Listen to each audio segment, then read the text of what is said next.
What's going on, YouTube? And welcome to day 2 of doing our low budget testing strategy. So please don't expect any extravagant numbers. This is a low budget testing strategy. The idea here is you're going to be able to mass test at a low budget. And then once you're done, you're going to be able to actually start scaling the product. So day 1 was yesterday's video. So you'd have to actually go back onto the YouTube channel and watch yesterday's video. You can see us on day 1 setting up the ads and actually showing what we're actually going to be testing.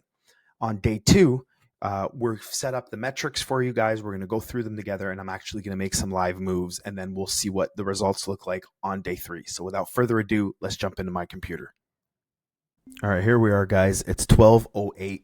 So we've officially moved on to the second day. So this was our day 1 testing metrics. Now, this is what you're going to get. A lot of people would expect that because you've dumped $10 per product that you're actually going to get, massive sales, whatever the case may be. You got to remember that you're spending $10 per product. Normally, you're told to spend $100 per product. So making a sale is an anomaly, is a wow, okay? What we were really looking for was a high click-through rate and a low CPC. So we're going to go through these one by one. I'm going to actually click here and nope, there we go. I can zoom in. So we had 212 impressions, okay, with a $10.56 spent, and then we had a $10 Canadian budget with a 96-cent cost per click and a $45 CPM. This is pretty expensive for not having the US in there, but our click-through rate was 4.25%. So we're going to let it optimize, and we're running a 3.95 ROAS, which is great, absolutely great for that product. Okay, the second product we spent $11, had a $1.26 cost per click, a little bit high, but still a 3% CTR, and we had an initiate checkout, which is good. The next one really hurt. It's a $2.56 cost per click, pretty low CPM, low click-through rate, but we had an initiate checkout. That means we had an add to cart, so we are going to let it run for one more day. Anything else aside from that, realistically, what we're looking for again is a low click-through rate, high click-through rate, low CPC. This is acceptable because it's in Canadian dollars. So realistically, this means that we had a lower than $1 CPC. So we are going to let this run for one more day. Now, for scaling, now we're going to test this bomber hat, okay, at a bit of a higher budget. Now, because it made a sale, I'm going to go ahead and duplicate it and keep it into the original ad set. I'm going to keep my CPA, but I'm going to higher the budget to $20, okay? And you can see in here, I would keep everything the same. I'll go to $20 and then I'll hit publish and I just let it ride all over again. Now, the reason why I'm duplicating is because you never want to ruin a campaign that's doing well. Never touch an ad set that's doing well. So if the other one is doing well, I'm not going to touch it. Simple as that. Okay. This one right here should be right there. Boom, boom. It's going to scale into the same campaign. Now, at the same time, if I'm really trying to move the needle forward, and I want to test it because this made a sale on day 1, I'm also going to try it in its own campaign because I want to test creatives. But I'm not going to do that today. I'm going to let that run one more day at $10. If the $10 one makes a sale or the $20 one makes a sale, I'm actually going to go through and double check which one of the creatives made a sale. So it was the one with a brown background. The one with a brown background made the sale. So now I know which creative. I'm going to keep watching it because ideally what I want to do is scale that creative and come up with more ads. That would be phase 2. So realistically, in the second phase, we're going to have another campaign.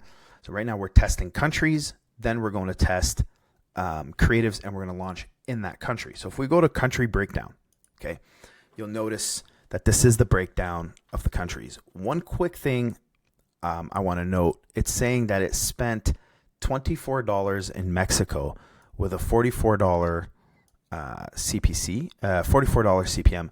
That's pretty high. The country that made the sale was Ireland. Ireland had a $39 CPM, but a very high click-through rate and a 51-cent CPC. So Now you've got a couple ways to go.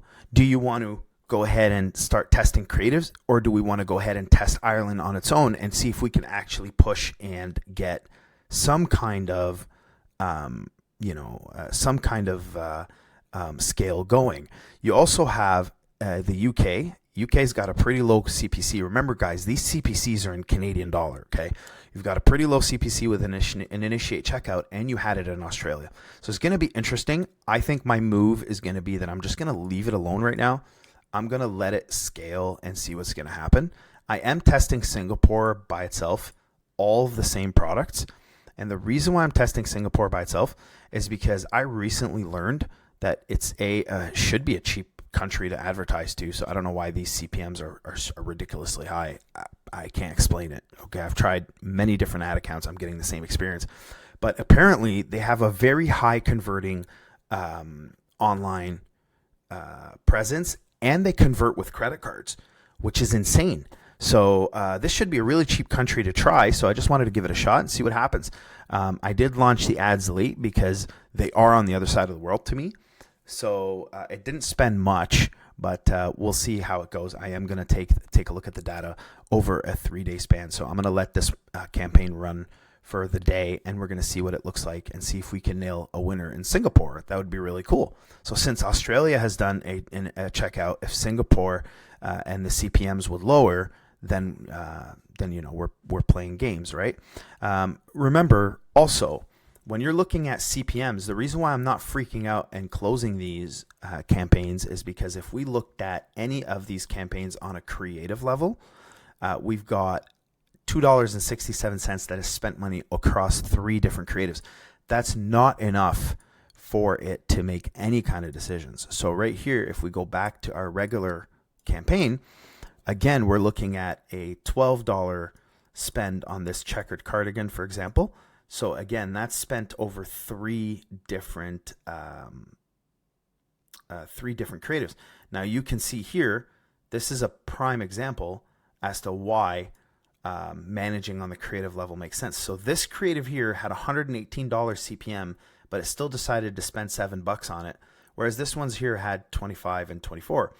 So it's really interesting to see that, right? Look at this second cardigan that we tested.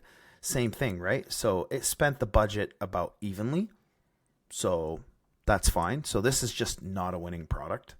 We see that, right? So what's interesting is we're going to take a look and see how the bomber hat spent the budget. So it spent the budget on the highest CPM. So that's really interesting, but it made a sale. So we'll see if the CPMs will drop today. That is a possibility. I am noticing that Facebook will take some more time to optimize, but hey, no one knows. So stay tuned, guys. Check out our video tomorrow, and you'll be able to see how we're going to scale this test further. And tomorrow, we're going to launch 3 new products for the day after. So in theory, I'd like to have at all times anywhere between 8 to 10 products running. Okay, so thanks for watching, guys, and make sure you guys check out our Discord in the description, where I'm actually sharing midday screenshots for us to be able to show you guys all the progress that's happening. And you guys are, some of these guys are actually helping me with the strategy. It's super cool. We're kind of creating our own, and it's working. Make sure you guys join the Discord. Thanks.